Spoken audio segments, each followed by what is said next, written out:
विधान परिषदेच्या 10 जागांसाठी होणारी निवडणूक ही चर्चेचा विषय ठरतेय। महाविकास आघाडीच्या खात्यात केवळ 1 जागा येणार असून या जागेवर नेमकी संधी कुणाला मिळणार याची कमालीची उत्सुकता आहे। एकीकडे काँग्रेसने उद्धव ठाकरेंनी निवडणूक लढवली तरच आम्ही पाठिंबा देऊ असं जाहीर केलंय, तर त्याच वेळेला शरद पवारांची राष्ट्रवादी सुद्धा उद्धव ठाकरेंसाठीच आग्रही असल्याचं दिसतंय।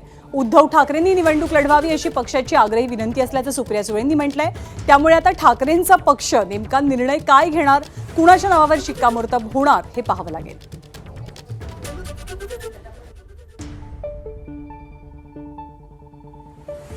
काँग्रेस पक्षाने जी घेतलेली जी भूमिका होती ही भूमिका आपल्या सर्वांच्या समोर आहे की राज्यसभेच्या निवडणुकीच्या आधीपासून आम्ही सांगत आलो राज्यसभेची निवडणूक संपन्न झाली आहे, त्यावेळेस काँग्रेस लढू शकले नाही ही वस्तुस्थिती आहे। मात्र उद्धवजी जे आहेत हा महाविकास आघाडीचा चेहरा आहे आणि ते विधान परिषदेमध्ये जर जात असतील तर निश्चित आनंद होईल हे यापूर्वीच सांगितलेलं आहे। उमेदवारीच्या संदर्भात चर्चा आजच्या बैठकीमध्ये होणं हे काही अपेक्षित नव्हतं। एक संवाद आणि एकंदरीत कोणत्या पद्धतीनं महाविकास आघाडीने पुढे गेलं पाहिजे या संदर्भातला संवाद अत्यंत महत्त्वपूर्ण होता।